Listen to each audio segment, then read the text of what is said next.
Hi there, I'm Teri Hart, and I'm childless, not by choice. So my personal journey of becoming a mom and then ending up without a child started when I was 34. I'm 52 years old now, so it was a long time ago, but a really, really seminal 6 years of my life. We started as most people do, trying naturally. Things didn't move along as quickly as we had thought, like most people. And off we went to an endocrinologist, fertility doctor, started with Clomid, and, from there, you just accelerate the process. As each month, you don't end up pregnant. I ended up in 6 years having 5 pregnancies and 5 miscarriages. My final miscarriage was in my second trimester, so that pregnancy ended at the hospital, and I ended up getting sepsis from the IV. That was at about her 5.5 or 6 year mark of being on this really a hamster wheel. We can say journey, but sometimes it really did feel like a hamster wheel of like the never ending monitored cycle, never ending drugs, never ending options. And at that point, we made a decision to stop. We made a decision that this wasn't going to be part of our life anymore. And then it was a whole other hamster wheel and a whole other journey of accepting that I wasn't going to be a mom and that I was going to have to reconcile that my body didn't do what I always expected and wanted it to do.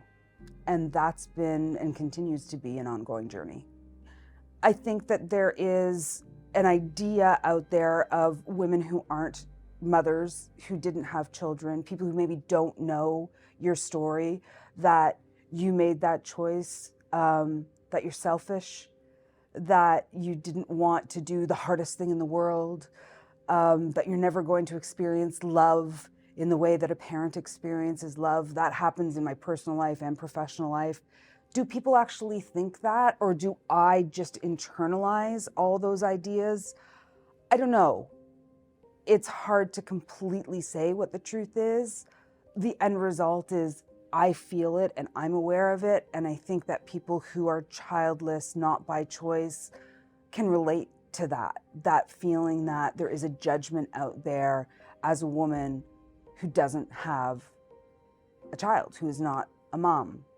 And, I think everybody, no matter, we're getting better, but it's still one of the first questions people ask me. Do you have a kid? Any children?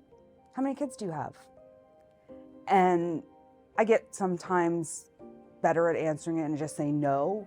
Other times I say no, but it's not a very happy story. Other times I've said, no, I'm infertile. All of them get different reactions.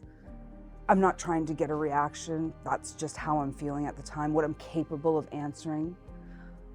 I'm never sure how much people deserve to know my story. It's so very personal, and yet I'm so passionate about talking about the fact that in the world of infertility, in the world of fertility treatments, not everyone ends up with a baby.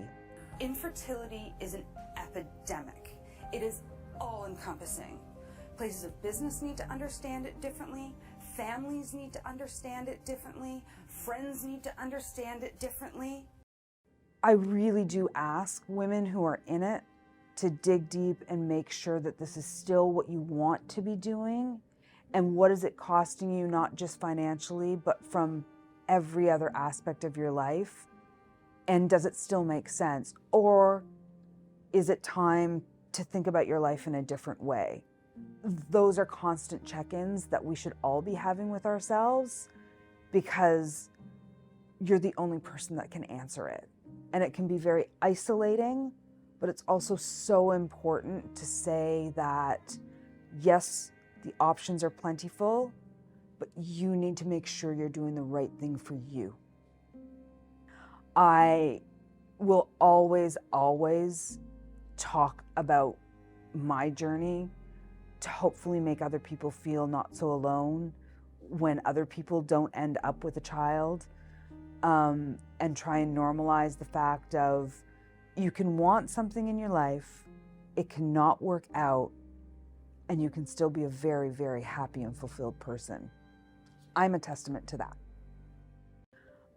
I'm not wounded by this experience. I'm fundamentally changed. What I thought my life was going to be like is changed. Change is not a bad thing, but it takes time to accept change in life. And I think that, time gives us that distance. Driving here to talk to you, I was like, what was the name of the drugs again? How long? And these are things I never, ever, ever thought I would forget. I never in my life thought I would forget certain dates, certain devastations, certain beautiful moments that I had in that journey. They're not completely gone from my life, but they can become a little bit more opaque. Other things take different level of importance. I'm a very lucky person. I feel like the reason all of this happened and the reason this is my story is because I get to tell other people, you're gonna be okay. It's very, very hard and it's very, very sad. But there's lots of things in life that are hard and sad when we get through because we can do hard things and we can adjust our expectations and we can find joy and happiness and fulfillment in so many other areas of our life. It's not the only thing. It wouldn't have defined me if I did it. It can't define me because I didn't.